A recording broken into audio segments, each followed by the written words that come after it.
Chapter ഏതായിരുന്നു? 10-11 വരെ ആയില്ലേ? നമുക്ക് തുടങ്ങാം. നമ്മൾ കഴിഞ്ഞ ദിവസം പഠിച്ചുകൊണ്ടിരുന്ന ചാപ്റ്റർ ചീഫ് സീറ്റിൽ സ്പീച്ച് എന്ന് പറയുന്ന ചാപ്റ്റർ ആയിരുന്നു. ചീഫ് സീറ്റിൽ സ്പീച്ച് എന്ന് പറയുന്ന ചാപ്റ്റർ ആണല്ലേ. നമ്മളതിനകത്ത് റെഡ്മാൻ്റെ കേസ്, വൈറ്റ്മാൻ്റെ കേസ് എല്ലാം പറഞ്ഞു. ചീഫ്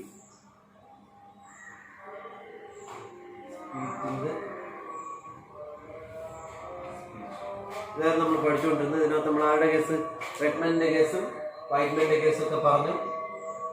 അതെല്ലാം പറഞ്ഞുകൊണ്ടിരുന്നതിൻ്റെ 2 പാരഗ്രാഫ് നമ്മൾ ഓൾറെഡി കഴിഞ്ഞായിരുന്നു. ഇനി 3ാമത്തെ പാരഗ്രാഫിലോട്ട് നമുക്ക് പോവാം. നമ്മളെല്ലാവരും പുസ്തകം കിട്ടിയാടെ? ആർക്കെങ്കിലും പുസ്തകം കിട്ടിയാടെ? പുസ്തകം കിട്ടിയ എല്ലാവരും പുസ്തകം മേടിക്കുക. ചീഫ് സീറ്റിൽ സ്പീച്ച് എന്ന് പറഞ്ഞാൽ ഇത് പഠിക്കണമെങ്കിൽ പുസ്തകം മേടിച്ചാലേ പറ്റുള്ളൂ. ഫസ്റ്റായിട്ട് പുസ്തകം മേടിച്ച് വയ്ക്കും. അപ്പോൾ നമ്മൾ 2 പാരഗ്രാഫ് പറഞ്ഞു. 2 പാരഗ്രാഫിൽ നമ്മൾ പറഞ്ഞിങ്ങനെയായിരുന്നു. എത്ര അമേരിക്കയിൽ 2 ഗ്രൂപ്പ് ഉണ്ടായിരുന്നു എന്ന് പറഞ്ഞു. ഏതൊക്കെയായിരുന്നു? ഒന്ന് റെഡ്മാനും 2 വൈറ്റ്മാനും. വൈറ്റ്മാൻ ഗ്രൂപ്പ് എന്ന് വെച്ച് കഴിഞ്ഞാൽ ആരായിരുന്നു? വൈറ്റ്മാൻ ഗ്രൂപ്പിൻ്റെ നേതാവായിരുന്നു ആര്? American president. എന്നാൽ റെഡ്മാൻ ഗ്രൂപ്പിൻ്റെ നേതാവായിരുന്നു ചീഫ് സീറ്റ്. ഇത് രണ്ടാണ് നമ്മൾ പറഞ്ഞത്. ഈ ചീഫ് സീറ്റിൽ റെഡ്മാൻ്റെ ഗ്രൂപ്പിൻ്റെ നേതാവ്, വൈറ്റ്മാൻ്റെ നേതാവ്, അമേരിക്കൻ ചീഫ്. ഇവർ തമ്മിൽ ഇങ്ങനെ ഒരിക്കൽ ഈ വൈറ്റ്മാൻ്റെ പ്രത്യേകത അവർക്ക് ഒന്നിനോട് സ്നേഹമില്ല, ഒന്നിനോട് ഒരു ബഹുമാനമില്ല, ഒന്നുമില്ല. എന്നാൽ റെഡ്മാൻ എന്ന് വെച്ചാൽ അവരുടെ ഭൂമി അമ്മയായിട്ടും ഭൂമിയിലുള്ള എല്ലാത്തിനെയും സഹോദരങ്ങളും സഹോദരിമാരുമായിട്ടൊക്കെ കണക്കാക്കുന്നതൊക്കെ നമ്മൾ പറഞ്ഞു. ഒരിക്കൽ വൈറ്റ്മാൻ്റെ നേതാവായ നമ്മുടെ അമേരിക്കൻ പ്രസിഡന്റ് എന്ന് കണ്ടു. ഇവരുടെ ഭൂമി ഒന്ന് കണ്ടപ്പോൾ ഇവരുടെ ഭൂമി നല്ല മനോഹരമായ ഭൂമിയാണെന്ന് മനസ്സിലായി. അങ്ങനെ പറഞ്ഞു, നിങ്ങളുടെ ഭൂമി ഞങ്ങൾക്ക് തന്നു കഴിഞ്ഞാൽ നിങ്ങൾക്ക് ഇതിൻ്റെ പകരം അവിടെ വന്ന് ഞങ്ങളോടൊപ്പം താമസിക്കാമെന്ന് ആര് പറയുന്നു? അമേരിക്കൻ പ്രസിഡന്റ് അഥവാ വൈറ്റ്മാൻ്റെ നേതാവ് റെഡ്മാനോട് പറയുന്നു.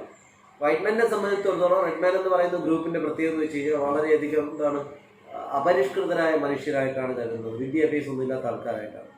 അങ്ങനെ ഈ സമയത്താണ് ഇവരുടെ ഈ ഡിമാൻഡ്, വൈറ്റ്മാൻ്റെ ഈ ഡിമാൻഡിൻ്റെ ഭാഗമായിട്ട് റെഡ്മാൻ്റെ നേതാവായ, അതാണ് റെഡ്മാൻ്റെ നേതാവായ ചീഫ് സീറ്റിൽ എന്ന് പറയുന്ന വ്യക്തി, റെഡ്മാൻ്റെ നേതാവായ ചീഫ് സീറ്റിൽ എന്ന് പറയുന്ന വ്യക്തി എന്ത് ചെയ്യുന്നു? ചീഫ് സീറ്റിൽ എന്ന് പറയുന്ന വ്യക്തി ഒരു സ്പീച്ച് അവതരിപ്പിക്കുന്നു. അതുമായി ബന്ധപ്പെട്ടൊരു സ്പീച്ച് അവതരിപ്പിക്കും. ആ സ്പീച്ചിന് വിളിക്കുന്ന പേരാണ് ചീഫ് സീറ്റിൽ സ്പീച്ച് എന്ന് പറയുന്നത്. അദ്ദേഹം 1854 ആരോട്? തങ്ങളുടെ ഭൂമി ആർക്ക് കൊടുക്കുന്നതിനെ സംബന്ധിച്ച്, വൈറ്റ്മാന് കൊടുക്കുന്നതിനെ സംബന്ധിച്ച് അദ്ദേഹം അവതരിക്കുന്ന സ്പീച്ചാണ്. ഈ സ്പീച്ച് വളരെ ഇമ്പോർട്ടൻ്റ് ആണ്. നിങ്ങൾ നന്നായിട്ട് പഠിച്ചു വയ്ക്കുക. പരീക്ഷയ്ക്ക് സ്ഥിരമായിട്ട് ചോദിക്കുന്നതാണെന്ന് ഞാൻ പറയാം. ഓക്കെ, 3ാമത്തെ പാരഗ്രാഫ്. അപ്പോൾ ഇയാൾ പറയുന്നത്, നമ്മുടെ ചീഫ് സീറ്റിൽ പറയുന്നത്, so when the great chief in Washington, ഏതായാലും ഈ ഭൂമി ഇഷ്ടപ്പെട്ടതോടുകൂടി റെഡ്മാൻ്റെ മനോഹരമായ മരങ്ങളൊക്കെ നിൽക്കുന്ന, പൂക്കളൊക്കെ നിൽക്കുന്ന, അതുപോലെ തന്നെ വളരെ ശുദ്ധിയേറിയ വെള്ളമുള്ള, കണ്ണീര് കണക്കിടക്കുന്ന വെള്ളമുള്ള ഈ ഭൂമി കണ്ടപ്പോൾ വൈറ്റ്മാൻ്റെ ആഗ്രഹം തോന്നുകയും വൈറ്റ്മാൻ എന്ത് ചെയ്തു? ഗ്രേറ്റ് ചീഫ് ഇൻ വാഷിങ്ടണിലെ ഗ്രേറ്റ് ചീഫ് എന്ന് ഉദ്ദേശിക്കുന്ന പ്രസിഡന്റാണ്. വാഷിങ്ടണിലെ ഗ്രേറ്റ് ചീഫ് എന്ന് വെച്ചാൽ അമേരിക്കൻ പ്രസിഡന്റാണ്. മറ്റേത് ചീഫ് സീറ്റിലാണ്. ഓക്കെ, ഇത് ഗ്രേറ്റ് ചീഫ് ഇൻ വാഷിങ്ടൺ എന്ന് വെച്ച് കഴിഞ്ഞാൽ അമേരിക്കൻ പ്രസിഡന്റ്. നമ്മുടെ അമേരിക്കൻ പ്രസിഡന്റ് സെൻസ് ദാറ്റ്, ഒരു മെസ്സേജ് അയക്കുന്നു. സെൻഡ് ചെയ്യുക, മെസ്സേജ് അയക്കുക. That he wishes to buy the land. അദ്ദേഹം പറയാണ്, ഞങ്ങൾക്ക് നിങ്ങളുടെ ഈ ഭൂമി വാങ്ങിക്കാൻ ആഗ്രഹമുണ്ട്.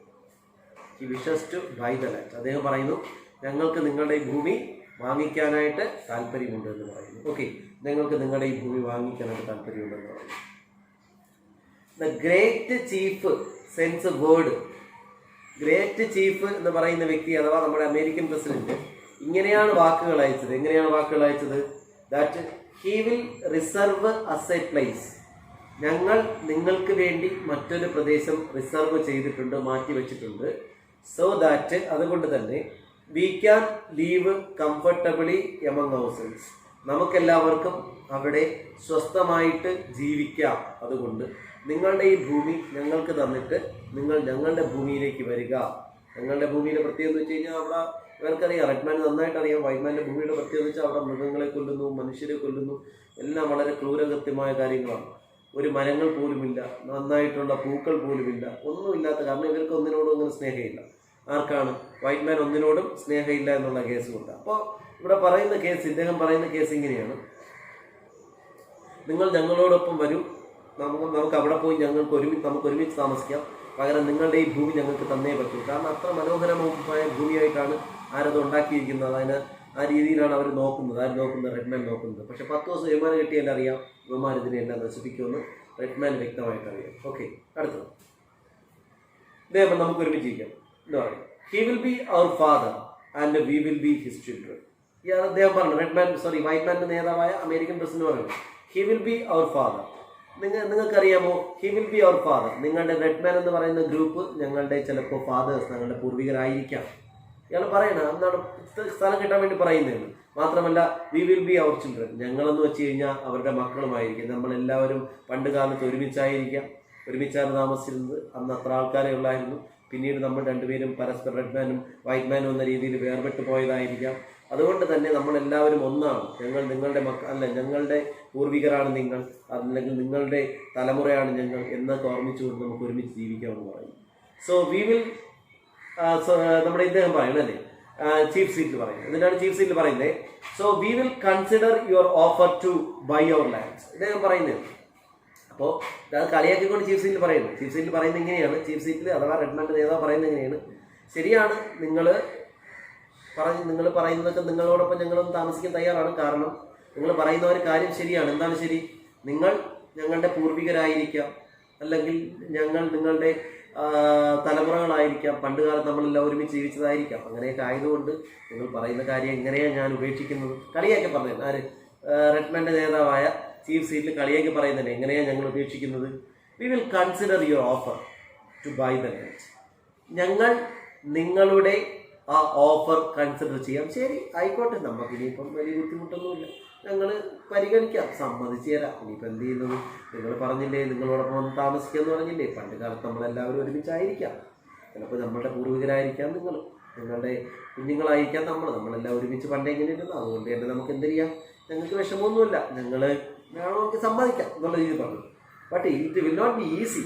പക്ഷെ നിങ്ങൾ ഈ പറയുന്ന കാര്യം അത്ര പെട്ടെന്നൊന്നും നടക്കും തോന്നല്ല. ഞങ്ങൾ സമ്മതിക്കാം, എങ്കിലും മാത്രം പെട്ടെന്നൊന്നും നടക്കാൻ പറ്റൂല.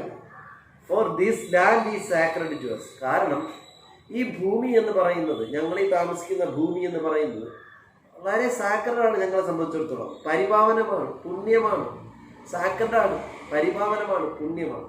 ഞങ്ങളെ സംബന്ധിച്ചിടത്തോളം ഈ ഭൂമി വളരെ പരിപാവനവും പുണ്യവുമായിട്ട് ഞങ്ങൾ കരുതുന്ന ഒരു ഭൂമിയാണ്. അതുകൊണ്ട് തന്നെ നിങ്ങൾക്ക് ഇത് അത്ര എളുപ്പമായിരിക്കില്ല ഈ ഭൂമി സ്വന്തമാക്കുക എന്ന് പറയുന്നത്. ഓക്കെ എന്ന് പറയും. For this land is sacred to us. കാരണം ഞങ്ങൾക്ക് ഈ ഭൂമി വളരെയധികം സാക്രഡ്, പരിപാവനമാണ്, പുണ്യമായിട്ടുള്ള ഭൂമിയാണ്. അതുകൊണ്ട് നിങ്ങൾ ഈ പറഞ്ഞ ഡിമാൻഡ് ഞങ്ങൾ സമ്മതിക്കാം. പക്ഷേ നിങ്ങൾക്കൊരിക്കലും അത്ര എളുപ്പമാവില്ല ഞങ്ങളുടെ ഈ ഭൂമി വാങ്ങും. എന്നിട്ട് പറയും, ദിസ് ഷൈനിങ് വാട്ടർ. നിങ്ങൾ കണ്ടിട്ടുണ്ടാവും ഇവിടുത്തെ ഈ ഷൈനിങ് വാട്ടർ. നിങ്ങൾക്ക് ഈ തെളിനീർ കണ്ടായിരിക്കാം ഈ ഭൂമി ഇഷ്ടപ്പെട്ടത്, ഇവിടുത്തെ പൂക്കളെ കണ്ടായിരിക്കാം ഇഷ്ടപ്പെട്ടത്, ഇവിടുത്തെ മരങ്ങൾ കണ്ടായിരിക്കാം, ഇവിടുത്തെ ഫലഭൂഷ്ടമായ മണ്ണ് കണ്ടായിരിക്കാം. എന്ത് കണ്ട് നിങ്ങൾ ഇഷ്ടപ്പെട്ടാൽ ഞങ്ങൾ പറയുന്നു ദിസ് ഷൈനിങ് വാട്ടർ.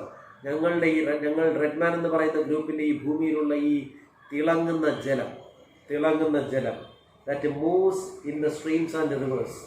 ഈ സ്ട്രീമുകളിലൂടെയും അരുവികളിലൂടെയും റിവേഴ്സ് നദികളിലൂടെയും ഒഴുകുന്ന ഈ ജലം എന്ന് പറയുന്നത് ഈസ് നോട്ട് ജസ്റ്റ് വാട്ടർ. ഞങ്ങൾക്ക് വെറും വെള്ളമല്ല. നിങ്ങൾ നോക്കുമ്പോൾ നല്ല തെളിഞ്ഞ വെള്ളം എന്ന് നമുക്ക് തോന്നും. പക്ഷെ ഞങ്ങളെ സംബന്ധിച്ചിടത്തോളം ഇതൊരിക്കലും എന്നല്ല, വെള്ളമല്ല, ബട്ട് ദ ബ്ലഡ്. ഞങ്ങളെ സംബന്ധിച്ചിടത്തോളം ബ്ലഡ് തന്നെയാണ് ഓഫ് അവർ ആൻസിസ്റ്റേഴ്സ്. ഞങ്ങളുടെ ആൻസിസ്റ്റേഴ്സ്, പൂർവികരുടെ ബ്ലഡ്. വലിയ ഒരു ഐഡിയ ആണ് അദ്ദേഹം പറയുന്നത്. ആ ഐഡിയ അദ്ദേഹം നോക്കിയാൽ എന്താണ് പറയുന്നത്? This shining water. അല്ലയോ വൈറ്റ്മൻ, അല്ലയോ അമേരിക്കയിലെ പ്രസിഡന്റ്, ഞങ്ങൾ പാവപ്പെട്ടവരാ, ഞങ്ങൾ സാധാരണക്കാരാ. നിങ്ങൾ ഞങ്ങളോട് പറഞ്ഞു, അല്ലയോ റെഡ്മാൻ, നിങ്ങളുടെ ഭൂമി ഞങ്ങൾക്ക് തരാൻ പറഞ്ഞു. ആ ചോദ്യത്തിന് ഞാൻ നിങ്ങളോട് ഇങ്ങനെ മറുപടി പറയുന്നു, ഈ ഭൂമി തരുന്നത് എനിക്ക് ബുദ്ധിമുട്ടൊന്നുമില്ല, പക്ഷേ നിങ്ങൾക്ക് അത്ര എളുപ്പമാവില്ല ഈ ഭൂമി ഞങ്ങളെ മേടിക്കാൻ. എന്ന് കാരണമുണ്ട്. ഞങ്ങൾക്ക് ഈ ഭൂമിയിലുള്ള ജലം, അല്ലെങ്കിൽ ഈ നദിയിലൂടെയും ഈ അരുവിയിലൂടെയും ഒഴുകുന്ന ജലം കാണുമ്പോൾ it's not just water for us. ഞങ്ങൾക്കത് വെറും വെള്ളമല്ല, ബട്ട് ദ ബ്ലഡ്. രക്തമാണ്, രക്തം. എന്താണ്? Blood of our ancestors. ഞങ്ങളുടെ പൂർവികരുടെ ബ്ലഡാണ്. ഈ ജലം ഇങ്ങനെ ഒഴുകി പോകുന്ന കാണുമ്പോൾ ഞങ്ങൾക്ക് ഞങ്ങളുടെ പൂർവികരുടെ ബ്ലഡാണ് ഓർമ്മ വരുന്നത്. അവരുടെ ചിന്തകളാണ് ഞങ്ങളിലേക്ക് വരുന്നത്. അവരുടെ ആ ഒരു ഓർമ്മകൾ, അവരുടെ ചാരമൊഴുക്കിയത് ഈ വെള്ളത്തിലാണ്. ഇങ്ങനെയുള്ള ഈ വെള്ളം ഉപേക്ഷിച്ച് ഞങ്ങൾ എങ്ങനെ പോകും? ഞങ്ങളുടെ പൂർവികർ ജീവിച്ചിരുന്ന ഈ ഭൂമി ഉപേക്ഷിച്ച് എങ്ങനെ പോകും? ഇതൊക്കെ ചോദിക്കുന്നത്. ഇതാണ് നമുക്ക് ആദ്യത്തെ അനോട്ടേഷൻ. ഞാൻ നിങ്ങളെ പറഞ്ഞു, പരീക്ഷയ്ക്ക് ചോദിക്കുന്ന ഒരു ക്വസ്റ്റ്യൻ ആണ് അനോട്ടേഷൻ. അത് ഇത്രയും നാളായിട്ട് നിങ്ങൾക്ക് അങ്ങനെ ക്വസ്റ്റ്യൻ +1 +2 10ാം ക്ലാസ്സിലോ ഒന്നും വന്നിട്ടില്ല. അനോട്ടേഷൻ എന്ന് വെച്ച് കഴിഞ്ഞാൽ സന്ദർഭവും സ്വാരസ്യവും വ്യക്തമാക്കുക എന്നാണ്. അതായത് ഒരു ലൈന് പുസ്തകത്തിൽ ഏതെങ്കിലും 2 ലൈനോ 1-2 ലൈൻ തന്നിട്ട് ഇത് ഏത് പാഠഭാഗത്തിൽ നിന്നുള്ളതാണ്, ഇതിലെ എഴുത്തുകാരനായാണ്, അയാൾ ഈ പാഠത്തിൽ പറയുന്നത് എന്താണ്, അതിനേക്കാളും കൂടുതലായിട്ട് ഈ തരുന്ന വരികളിൽ എന്താണ് ഉദ്ദേശിക്കുന്നത് എന്നുള്ളതാണ് അനോട്ടേഷൻ എന്ന് പറയുന്ന സാധനം. അപ്പോൾ നമുക്ക് പരീക്ഷയ്ക്ക് ചോദിക്കുന്ന ഒരു ഗ്രൂപ്പാണ് അനോട്ടേഷൻ. നിങ്ങൾക്ക് ഈ പാഠത്തിലെ ഫസ്റ്റ് അനോട്ടേഷനായിട്ട് കൊടുത്തിരിക്കുന്ന ഇതാണ് ഈ ചോദ്യം. ഇതിപ്പോൾ എല്ലാവരും പഠിച്ചു വെച്ചിരിക്കുക. എന്താണ് ചോദ്യം? This shining water that moves in the stream and rivers is not just water but the blood of our ancestors. അതിനർത്ഥം ഈ നദിയിലൂടെയും അരുവിയിലൂടെയും ഒഴുകുന്ന വെള്ളം ഞങ്ങൾക്ക് വെള്ളമല്ല, പകരം ഞങ്ങളുടെ പൂർവികരുടെ ബ്ലഡാണ് എന്ന് ചോദിക്കുന്ന ഈ അനോട്ടേഷൻ പലപ്പോഴും പരീക്ഷ ചോദിച്ചിട്ടുണ്ട്. അവിടെ നമ്മളിത് ഏത് പാഠത്തിൽ നിന്ന് എഴുതിയാണ്, എന്താണ് ഇതിൻ്റെ തീം, എല്ലാ കാര്യങ്ങളും എഴുതുന്നത്. അപ്പോൾ അത് നിങ്ങൾ ഓർമ്മിച്ച് വെച്ചിരിക്കുക. നമുക്ക് ഓൺലൈൻ ക്ലാസ് മാറി ഓഫ്ലൈൻ ക്ലാസ്സുകൾ ഉടനെ ആവും. അപ്പോൾ ആ സമയത്ത് നമുക്കത് വ്യക്തമായിട്ട് എല്ലാ കാര്യങ്ങളൊക്കെ പറഞ്ഞ് പഠിക്കാൻ പറ്റും. അപ്പോൾ നിങ്ങൾ പുസ്തകം മേടിച്ച് അതെല്ലാം ഒന്ന് ഉടന്ന് കൃത്യമായിട്ടൊന്ന് വായിച്ച് ശീലിച്ച് വെച്ചിരുന്നാൽ മതിയാണ്. അതാണ് പറയുന്നത്. ഏതായാലും അനോട്ടേഷൻ മറന്നു വേണ്ട. ഈ നദിയിലൂടെയും ഈ അരുവിയിലൂടെയും ഒഴുകുന്ന ഈ ജലം ഞങ്ങൾക്ക് വെറും ജലമല്ല, പകരം ഞങ്ങളുടെ പൂർവികരുടെ ബ്ലഡാണ് എന്ന് റെഡ്മൻ പറയുക. ആ പറയുന്ന റെഡ്മൻ, ആ വാചകത്തിലുണ്ട് റെഡ്മൻ ആരുടേക്കുള്ള ബന്ധം, ഓരോ വ്യക്തിയോടുമുള്ള ബന്ധം. റെഡ്മന് എല്ലാ മനുഷ്യരോടുമുള്ള ബന്ധം, അല്ലെങ്കിൽ തൻ്റെ ഭൂമിയോടുള്ള സ്നേഹം, തൻ്റെ ഭൂമിയിലെ വെള്ളത്തിനോടുള്ള സ്നേഹം, മരങ്ങളോടും പൂക്കളോടും പാറകളോടും മണ്ണിനോടുമുള്ള എല്ലാത്തിനോടുമുള്ള ബന്ധത്തിനെ സൂചിപ്പിക്കുന്ന വരിയാണത്. അതുകൊണ്ട് തന്നെ ആ അനോട്ടേഷൻ പലതവണ പരീക്ഷയ്ക്ക് ചോദിച്ചിട്ടുണ്ട്. ആ വരികൾ പറയുന്നത് his deep relationship with nature and everything in nature. Red man എന്ന് പറയുന്ന ഗ്രൂപ്പിന്, അഥവാ ചീഫ് സീറ്റിൽ എന്ന് പറയുന്ന റെഡ്മൻ്റെ ഗ്രൂപ്പിൻ്റെ നേതാവിന് വൈറ്റ്മൻ്റെ ഗ്രൂപ്പിലെ നേതാവിനെ പോലെ ഒന്നിനോടും സ്നേഹമില്ലാത്ത വ്യക്തികളല്ല, പകരം എല്ലാത്തിനോടും, ഭൂമിയിലുള്ള നമ്മൾ കാണുന്ന എല്ലാത്തിനോടും അവർക്കുള്ള ആത്മബന്ധം, എല്ലാത്തിനോടുമുള്ള വളരെ അഗാധമായ ബന്ധത്തെ പറ്റി പറയും. ഓക്കെ, അടുത്ത പാരഗ്രാഫ് നോക്കാം. അദ്ദേഹം പറയുന്നു, ഒരു പാരഗ്രാഫ് കൂടെ പഠിക്കാം, നോക്കാം. If we sell you the land. വീണ്ടും അദ്ദേഹം പറയും, ഞങ്ങൾ നിങ്ങൾക്ക് ഈ ഭൂമി തരുന്നു എങ്കിൽ, അല്ലയോ വൈറ്റ്മൻ, നിങ്ങളോട് എനിക്ക് പറയാനായിട്ടുള്ളത്, ഞങ്ങൾ നിങ്ങൾക്ക് ഈ ഭൂമി തരുന്നു എങ്കിൽ യു മസ്റ്റ് റിമെമ്പർ, നിങ്ങൾ ഉറപ്പായിട്ടും ഓർമ്മിക്കുക, ദാറ്റ് ഇറ്റ് ഈസ് സാക്രഡ്. ഈ ഭൂമി സാക്രഡ് ആണ്, പരിപാവനമാണ് എന്ന് ഓർമ്മിക്കുക. And you must teach your children. ഇതൊന്നും പോരാഞ്ഞിട്ട് നിങ്ങൾ നിങ്ങളുടെ കുഞ്ഞുങ്ങളെ പഠിപ്പിക്കുക, ദാറ്റ് ഇറ്റ് ഈസ് സാക്രഡ്. ഈ ഭൂമി പരിപാവനമാണെന്ന് കുഞ്ഞുങ്ങളെ പഠിപ്പിക്കുക. ആൻഡ് ദാറ്റ് ഈച്ച് ഗോസ്ലി റിഫ്ലക്ഷൻ. അദ്ദേഹം പറഞ്ഞു പഠിക്കുന്ന വരിയല്ല. If we sell you land, ഞങ്ങളുടെ ഈ ഭൂമി നിങ്ങൾക്ക് തരുന്നു എങ്കിൽ യു മസ്റ്റ് റിമെമ്പർ, നിങ്ങൾ ഇങ്ങനൊരു കാര്യം ഓർമ്മിക്കുക, ദാറ്റ് ഇറ്റ് ഈസ് സാക്രഡ്. ഞങ്ങളെ സംബന്ധിച്ചിടത്തോളം ഈ ഭൂമി വളരെയധികം സാക്രഡാണ്, പരിപാവനമാണ്, പുണ്യമാണ് എന്ന് നിങ്ങൾ ഓർമ്മിക്കുക. നിങ്ങൾ മാത്രമല്ല, you must teach your children. നിങ്ങൾ നിങ്ങളുടെ കുഞ്ഞുങ്ങളെ പറഞ്ഞ് പഠിപ്പിക്കുക, ദാറ്റ് ഇറ്റ് ഈസ് സാക്രഡ്. പറഞ്ഞ് പഠിപ്പിക്കുക കുഞ്ഞുങ്ങളെ. പണ്ടിവിടെ താമസിച്ചിരുന്ന വ്യക്തികളുടെ പേരാണ് റെഡ്മൻ എന്ന് പറയുന്ന ഗ്രൂപ്പ്. ആ റെഡ്മൻ എന്ന് പറയുന്ന ഗ്രൂപ്പിനെ സംബന്ധിച്ചിടത്തോളം ഈ ഭൂമി വളരെയധികം സാക്രഡ് ആയിരുന്നു, പരിപാവനമായിരുന്നു. അവർ ഭൂമിയെ അമ്മയെപ്പോലെയും പൂക്കളെ സിസ്റ്റേഴ്സിനെ പോലെയും മണ്ണിനെ ബ്രദേഴ്സിനെ പോലെയും ഈ മരങ്ങളെയെല്ലാം തന്നെ ബ്രദേഴ്സും സിസ്റ്റേഴ്സും പോലെയൊക്കെയാണ് നോക്കിയത്. എല്ലാത്തിനോടും അവർ സ്നേഹിച്ചാണ് നടത്തിയത്. ഈ ജലം പോലും അവർക്ക് വളരെ അമൂല്യമായിരുന്നു. ഈ ജലം അവർക്ക് വെറും ജലമല്ലായിരുന്നു, അവരുടെ പിതൃക്കളുടെ അല്ലെങ്കിൽ അവരുടെ പൂർവികരുടെ എല്ലാം തന്നെ ബ്ലഡിനെ പോലെയാണ് അവർ നോക്കിയത്. ഇങ്ങനെയൊക്കെ നിങ്ങൾ നിങ്ങളുടെ കുഞ്ഞുങ്ങളെ പറഞ്ഞ് പഠിപ്പിക്കുകയാണെങ്കിൽ നിങ്ങളുടെ കുഞ്ഞുങ്ങൾക്ക് ഏതിനോടുള്ള സ്നേഹം വരും? മണ്ണിനോടും മരത്തിനോടുമുള്ള സ്നേഹം വരും. അങ്ങനെ നിങ്ങൾക്ക് എന്ത് ചെയ്യാൻ പറ്റും? ഒരു ബെറ്ററായിട്ടുള്ള ഐഡിയ കൊടുക്കാൻ പറ്റും. അപ്പം നിങ്ങൾക്ക് ഉറപ്പായിട്ടും നിങ്ങളുടെ കുഞ്ഞുങ്ങളെ ഇങ്ങനെ പറഞ്ഞ് പഠിപ്പിക്കുക. ദാറ്റ് ഈ ഭൂമി മുമ്പ് താമസിച്ചിരുന്ന വ്യക്തികൾക്ക് സാക്രഡ് ആയിരുന്നു, അഥവാ റെഡ്മൻ എന്ന് പറയുന്ന ഗ്രൂപ്പാണ് പണ്ടിവിടെ താമസിച്ചിരുന്നത്. അവരെ സംബന്ധിച്ചിടത്തോളം ഈ ഭൂമി സാക്രഡ് ആയിരുന്നു. അതുകൊണ്ട് തന്നെ നമ്മളും ഈ ഭൂമിയെ സാക്രഡായിട്ട് തന്നെ കരുതുക എന്ന് നിങ്ങൾ നിങ്ങളുടെ കുഞ്ഞുങ്ങളെ പറഞ്ഞ് പഠിപ്പിക്കുക എന്നാണ് ഞാൻ പറയുന്നത്.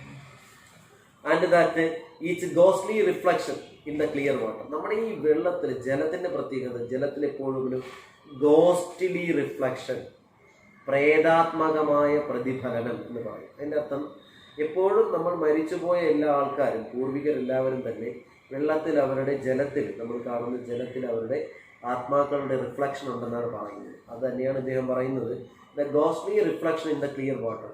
ഈ ജലത്തിൽ കാണുന്ന എന്താണ് ഗോസ്റ്റ്ലി റിഫ്ലക്ഷൻ അഥവാ ആത്മാക്കളുടെ പ്രതിഫലനം. വാട്ടർ ഓഫ് ദ ലേക്സ് അല്ലെ, ഈ തടാകങ്ങൾ കാണുന്ന ഈ സാധനങ്ങളെല്ലാം തന്നെ tells of events and memories in the life of my people. അദ്ദേഹം പറയുന്നത് എന്താ, ടെൽസ്, ഈ ഗോസ്റ്റ്ലി റിഫ്ലക്ഷൻ, അതായത് ഈ വെള്ളത്തിൽ തട്ടുന്ന ഓളങ്ങൾ പോലും അല്ലെങ്കിൽ വെള്ളത്തിലുള്ള ഓരോ ചെറിയ ചെറിയ പ്രവർത്തനങ്ങൾ പോലും ടെൽസ്, ഞങ്ങളോട് പറയുന്നത് the events and memories of in the life of my people. എന്ന് വെച്ചാൽ ഞങ്ങളുടെ പീപ്പിളില്ല, അതായത് റെഡ്മെൻഡ് എന്ന് പറയുന്ന ഞങ്ങളുടെ ഗ്രൂപ്പിൻ്റെ പണ്ട് ജീവിച്ചിരുന്ന ആൾക്കാരുടെ ഒരു മെമ്മറി, ഓർമ്മയും അവരുടെ ആ ഒരു അവരുടെ ആ ഒരു സംഭവങ്ങളും അവർ ജീവിച്ചിരുന്ന ആ ഒരു ഇവൻറ്റുകളും ഒക്കെയാണ് നമ്മൾ പറയുന്നത്. അതായത് ഉദ്ദേശിക്കുന്നത് ഈ ജലങ്ങളിലെല്ലാം തന്നെ ഇദ്ദേഹത്തിൻ്റെ അഭിപ്രായപ്രകാരം, റെഡ്മെൻഡ് അഥവാ ചീഫ് സീറ്റിൻ്റെ അഭിപ്രായപ്രകാരം നമ്മുടെ ഈ വെള്ളത്തിൽ എപ്പോഴും ഒരു ഗോസ്റ്റ്ലി റിഫ്ലക്ഷൻ നിലനിൽക്കുന്നതും, ആ ഗോസ്റ്റ്ലി റിഫ്ലക്ഷൻ എന്ന് വെച്ച് കഴിഞ്ഞാൽ ഒരു പ്രേതാത്മകമായ റിഫ്ലക്ഷൻ, പ്രതിഫലനം നിലനിൽക്കുന്നതും, ആ സാധനം ഉണ്ടാക്കുന്നത് ആരാണ് നമ്മുടെ ഈ അവരുടെ പൂർവികർ പണ്ട് മുതലേ അത് ഉണ്ടാക്കുന്നതാണെന്നും ആ റിഫ്ലക്ഷനാണ് ഇപ്പോഴും നിൽക്കുന്നതെന്നും, ആ റിഫ്ലക്ഷൻ കാണുമ്പോൾ അവർക്ക് അവരുടെ പൂർവികരെ ഓർമ്മ വരുന്നതെന്നും, ഈ ഒരു റിഫ്ലക്ഷനൊക്കെ വിട്ട്, ഈ വെള്ളത്തിൽ കാണുന്ന ഇതിനെയൊക്കെ വിട്ട് എങ്ങനെയാണ് തങ്ങൾ പോകുന്നതെന്നുമാണ് അദ്ദേഹം ചോദിക്കുന്നത്. ഓക്കെ, അദ്ദേഹം പറയുന്നത് ദ വാട്ടേഴ്സ് മർമർ. ഈ ജലം ഇങ്ങനെ ഒഴുകുമ്പോൾ, ഞങ്ങളുടെ ഭൂമിയിലെ ജലം ഇങ്ങനെ ഒഴുകുമ്പോൾ ആ ജലത്തിനൊരു മർമ്മർ, മുറുമുറുപ്പ്, ജലത്തിൻ്റെ ശബ്ദം. Is the voice of my fathers father.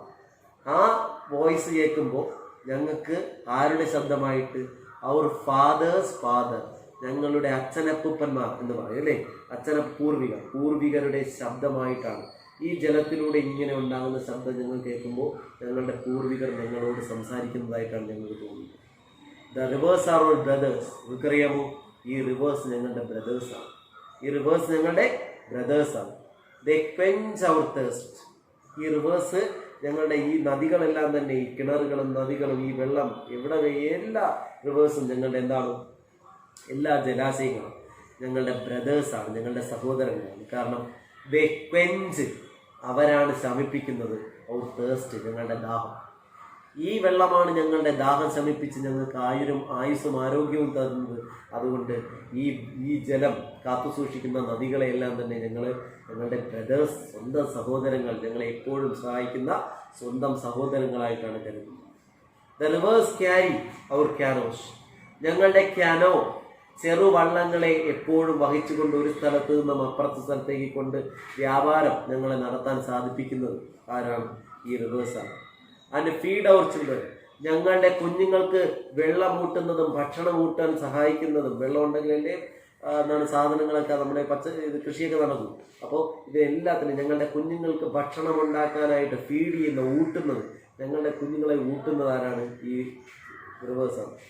എന്നിട്ട് അപ്പോൾ അദ്ദേഹം കുറേ കാര്യം, അപ്പോൾ അദ്ദേഹം പറയുന്നത് മൊത്തം തന്നെ എന്താണ്, അദ്ദേഹത്തിന് ഈ നദികളും ജലവും എല്ലാം തന്നെ ആർക്ക്? അദ്ദേഹത്തിന് സ്വന്തമെന്ന് പറയുന്നു. ഇദ്ദേഹത്തിന് സ്വന്തമായി ഇവരുടെ എല്ലാം ബ്രദേഴ്സിനും സിസ്റ്റേഴ്സും ആണെന്ന് പറയുന്നു. കാരണം ഇതിനെല്ലാം ഇവരിങ്ങനെ കാത്തു സൂക്ഷിക്കുന്നു. അതുകൊണ്ട് ഞങ്ങളുടെ ഭൂമി നിങ്ങൾക്ക് തരാനായിട്ട് നിങ്ങൾ പറഞ്ഞു. അങ്ങനെ ഞങ്ങൾ തരികയാണെങ്കിൽ നിങ്ങൾ നിങ്ങളുടെ കുഞ്ഞുങ്ങളോട് പറയുക, ഇതെല്ലാം പണ്ടിവിടെ താമസിച്ചിരുന്ന വ്യക്തികളെ സംബന്ധിച്ചിടത്തോളം ഇതെല്ലാം അപൂർവമായിരുന്നു. അഥവാ നിങ്ങൾ പണ്ടിവിടെ താമസിക്കുന്ന റെഡ്മെൻഡ് എന്ന് പറഞ്ഞ ഗ്രൂപ്പിനെ സംബന്ധിച്ചിടത്തോളം എല്ലാം അമൂല്യമായിരുന്നു എന്ന് പറഞ്ഞു കൊടുക്കുക. അവരിതിനെ ഇങ്ങനെയൊക്കെയാണ് നോക്കിയത്. അതുകൊണ്ട് കുഞ്ഞുങ്ങളെ നിങ്ങൾ ഇതിനെല്ലാം വളരെ സിസ്റ്റേഴ്സിനെയും ബ്രദേഴ്സിനെ പോലെയും നോക്കുക. റിവേഴ്സിൻ്റെ, നദികളെ നിങ്ങൾ സ്നേഹിക്കുക, മരങ്ങളെ നിങ്ങൾ സ്നേഹിക്കുക, മണ്ണിനെ സ്നേഹിക്കുക. എല്ലാം ഇങ്ങനെയൊക്കെയാണ് നിങ്ങളുടെ കുഞ്ഞുങ്ങളെ പറഞ്ഞു കൊടുക്കേണ്ടത്, അല്ലാതെ എല്ലാത്തിനെയും വെട്ടി നശിപ്പിക്കാനല്ല എന്നുള്ളത് ഇന്നർ മീനിങ്ങിലൂടെ കളിയാക്കിക്കൊണ്ട് ആര് പറയുകയാണ്? ഈ ചീഫ് സീറ്റി പറഞ്ഞു രംഗം. Okay, if you cell your land, ഞങ്ങളുടെ ഭൂമി നിങ്ങൾക്ക് തരികയാണെങ്കിൽ, യു മസ്റ്റ് റിമെമ്പർ, നിങ്ങൾ ഉറപ്പായിട്ടും ഇങ്ങനെ ഓർമ്മിക്കുക. ആൻഡ് ടീച്ച് യുവർ ചിൽഡ്രൻ, ഓർമ്മിക്കുക മാത്രമല്ല നിങ്ങൾ നിങ്ങളുടെ കുഞ്ഞുങ്ങളെ പറഞ്ഞ് പഠിപ്പിക്കുക, that the rivers are our brothers എന്നെന്ന് പറയുക. ഈ റിവേഴ്സ് എല്ലാം തന്നെ നമ്മുടെ ബ്രദേഴ്സ് ആണെന്ന് പറഞ്ഞ് പഠിപ്പിക്കുക. എല്ലാവരോടും പറയുക, ഈ റിവേഴ്സ് എല്ലാം തന്നെ നമ്മുടെ ബ്രദേഴ്സാണ്. ആൻഡ് യുവേഴ്സ്, നിങ്ങളുടേത്, ഞങ്ങളുടേത് മാത്രമല്ല നിങ്ങളുടേതാണെന്ന് പറയുക, അല്ലേ? നിങ്ങളുടെ ബ്രദേഴ്സ് ആണെന്ന് പറയുക. And you must henceforth മാത്രമല്ല കൂടാതെ നിങ്ങൾ എന്ത് ചെയ്യുക, you must henceforth give the rivers, നിങ്ങൾ ഉറപ്പായിട്ടും ഈ നദികൾക്ക് നൽകുക. എന്ത് നൽകുക? The kindness you would give any brother, നിങ്ങൾ നിങ്ങളുടെ സഹോദരന് നൽകുന്ന കൈൻഡ്നെസ്, ദയ നിങ്ങളുടെ ഈ നദികൾക്കും കൊടുക്കുക. അപ്പോൾ പറയുന്നത്, ഞങ്ങൾ നിങ്ങൾക്ക് ഈ ഭൂമി തരികയാണെങ്കിൽ നിങ്ങൾ ആലോചിക്കുക, ഈ ഭൂമി ഞങ്ങൾക്ക് വളരെയധികം അമൂല്യമാണ്, ഈ നദികളെല്ലാം ഞങ്ങൾക്ക് ബ്രദേഴ്സാണ്. അതുകൊണ്ട് തന്നെ ഈ ഞങ്ങൾ നിങ്ങളുടെ ഭൂമി നിങ്ങൾക്ക് തരികയാണെങ്കിൽ നിങ്ങൾ ഒരു കാര്യം നിങ്ങളുടെ കുഞ്ഞുങ്ങളെ പറഞ്ഞ് പഠിപ്പിക്കുക, കുഞ്ഞുങ്ങളെ ഈ നദി പണ്ടിവിടെ താമസിച്ചവർക്ക് അവരുടെ ബ്രദേഴ്സിനെ പോലെയാണ്, അതുകൊണ്ട് തന്നെ നമ്മളും ഈ നദിയെ ബ്രദേഴ്സിനെ പോലെ തന്നെ കരുതുക എന്നുള്ളത്. നമ്മൾ ഈ 2 പാരഗ്രാഫാണ് ഇന്ന് പഠിച്ചത്. ഈ 2 പാരഗ്രാഫിൽ നമ്മൾ പഠിച്ചെന്താണ്? ഇദ്ദേഹം നദികളെ പറ്റിയും മരങ്ങളെ പറ്റിയും മണ്ണിനെ പറ്റിയൊക്കെ ആർക്കുണ്ട് അഭിപ്രായം? നമ്മുടെ റെഡ്മാൻ്റെ നേതാവായ ചീഫ് സീറ്റിൻ്റെ അഭിപ്രായം. അദ്ദേഹത്തിന് ഈ ഭൂമിയിലുള്ള ഇങ്ങനെയുള്ള സാധനങ്ങളെല്ലാം വളരെയധികം അമൂല്യമായിട്ടാണ് അദ്ദേഹം കരുതുന്നത്. അതുകൊണ്ട് തന്നെ റെഡ്മാൻ്റെ നേതാവായ ചീഫ് സീറ്റിൽ വൈറ്റ്മാൻ്റെ നേതാവായ ആരുടെ പറയുന്നു? അമേരിക്കയിലെ പ്രസിഡന്റിനോട് പറയുന്നതാണ്, ഞങ്ങളുടെ ഭൂമി നിങ്ങൾക്ക് തരികയാണെങ്കിൽ നിങ്ങൾ അതിനെ എന്ത് ചെയ്യുക? വളരെ സുന്ദരമായിട്ട് നോക്കുക. ഒരിക്കലും ഞങ്ങളുടെ ഭൂമിയെ വേദനിപ്പിക്കരുത്, മരങ്ങളെ വേദനിപ്പിക്കരുത്, ജലത്തെ മലിനമാക്കരുത്. മരങ്ങൾ ഞങ്ങളുടെ ബ്രദേഴ്സാണ്, റിവേഴ്സ് ഞങ്ങളുടെ ബ്രദേഴ്സാണ്. അവയെല്ലാം പൊന്നുപോലെ കാത്തു സൂക്ഷിക്കുക. നിങ്ങളുടെ കുഞ്ഞുങ്ങളെയും പഠിപ്പിച്ചു കൊടുക്കുക. ഇവയെല്ലാം പണ്ട് താമസിച്ച ആൾക്കാരെ സംബന്ധിച്ചിടത്തോളം അവർക്ക് ബ്രദേഴ്സായിരുന്നു എന്ന് പഠിപ്പിച്ചു കൊടുക്കുക എന്നുള്ള കാര്യങ്ങളാണ് ചീഫ് സീറ്റിൽ നമ്മളോട് ഇപ്പോൾ പറഞ്ഞത്. നമ്മൾ ഇന്നത്തെ ക്ലാസ്സിൽ 2 പാരഗ്രാഫാണ് പഠിച്ചത്. ഇത്രയും ഭാഗം നിങ്ങൾ പുസ്തകമുള്ളവർ ദയവ് ചെയ്ത് ഒന്ന് വായിച്ച് മനസ്സിലാക്കി നന്നായിട്ട് പഠിച്ചു വയ്ക്കുക. അടുത്ത ക്ലാസ്സിൽ നമുക്ക് മറ്റൊരു വീഡിയോയുമായിട്ട് നമുക്ക് കാണാം. ഏതായാലും നിങ്ങൾക്ക് കുറേശ്ശെ പഠിപ്പിക്കുന്നത് ഈ ഭാഗങ്ങളെല്ലാം വളരെയധികം ബുദ്ധിമുട്ടുള്ള ഭാഗങ്ങളാണ് പഠിച്ചെടുക്കാനായിട്ട്. ഒന്ന് ഞാൻ പറഞ്ഞ പോയിന്റ് നിങ്ങൾ മറക്കരുത്. ആദ്യം പറഞ്ഞത് അനോട്ടേഷൻ. അനോട്ടേഷൻ എന്ന് വെച്ചാൽ സന്ദർഭവും സ്വാരസ്യവും വ്യക്തമാക്കുക എന്നാണ്. നമ്മളൊരു സെൻറ്റൻസിൻ്റെ സന്ദർഭവും സ്വാരസ്യവും വ്യക്തമാക്കുക എന്ന് പറയും. നമ്മൾ ഏത് രംഗമാണ്, എങ്ങനെയാണ് അവിടെ ക്രിയേറ്റ് ചെയ്തിരിക്കുന്നതൊക്കെയാണ് സന്ദർഭവും സ്വാരസ്യം വ്യക്തമാക്കുന്നതാണ് ഉദ്ദേശിക്കുന്നത്. പിന്നെ അതുപോലെ തന്നെ അടുത്ത് ചെയ്യാനുള്ളതെന്ന് വെച്ച് കഴിഞ്ഞാൽ അനോട്ടേഷൻ്റെ ഫസ്റ്റ് അനോട്ടേഷൻ ഏതായിരുന്നു എന്നുള്ളത്. ഫസ്റ്റ് അനോട്ടേഷൻ എന്ന് വെച്ച് കഴിഞ്ഞാൽ അതാണ്, this is not the water for us, ഞങ്ങൾക്ക് ഈ വെള്ളമല്ല. അപ്പോൾ നമ്മളത് ആരാണ്, ഏത് പാഠത്തിലാണ്? ഇത് ചീഫ് സീറ്റിൻ്റെ പാഠത്തിലുള്ളതാണ്. ചീഫ് സീറ്റിൻ്റെ സ്പീച്ചാണ്. 1854 വൈറ്റ്മാൻ്റെ ഡിമാൻഡ്, തങ്ങളുടെ ഭൂമി വേണമെന്നുള്ള വൈറ്റ്മാൻ്റെ ഡിമാൻഡിനെതിരായിട്ട് ഇദ്ദേഹം സംസാരിക്കുന്നതാണ്. അവരുടെ ഭൂമിയുടെ പ്രത്യേകതയും അവർക്ക് ഭൂമിയോടുള്ള സ്നേഹത്തിനെയൊക്കെ പറ്റി അദ്ദേഹം സംസാരിക്കുന്നതാണ്. ഇങ്ങനെയൊക്കെ എഴുതുക, ഇങ്ങനെയൊക്കെയുള്ള കാര്യങ്ങൾ എഴുതുക. മാത്രമല്ല അവരുടെ ആരാണത് പറയുന്നത് ചീഫ് സീറ്റിൽ തന്നെയാണ്. എന്തിനെ പറ്റിയാണ് പറയുന്നത്? ഈ ഭൂമി അവർക്ക് വളരെ അമൂല്യമാണെന്നും ജലം അമൂല്യമാണെന്നും ഈ ജലത്തിലൂടെ ഒഴുകുന്ന വെള്ളം അവർക്ക് വെറും വെള്ളമല്ല, ബ്ലഡ് ആണെന്നും, അതായത് അവർക്ക് ഭൂമിയോടുള്ള അമിതമായ സ്നേഹത്തെ പറ്റിയും ബഹുമാനത്തെ പറ്റിയും പറയുന്ന വരികളാണെന്ന് വരെ എഴുതുക. അപ്പോൾ അത് നല്ല വണ്ണം പഠിച്ചു വെച്ചാലേ പറ്റൂ അനോട്ടേഷൻസ്. അപ്പോൾ നമുക്ക് ഇത്രയാണ് നമുക്കിതിൽ പഠിക്കാനുള്ളത്. അടുത്ത ദിവസം നമുക്ക് മറ്റൊരു ക്ലാസ്സുമായിട്ട് കാണാം. ശരി.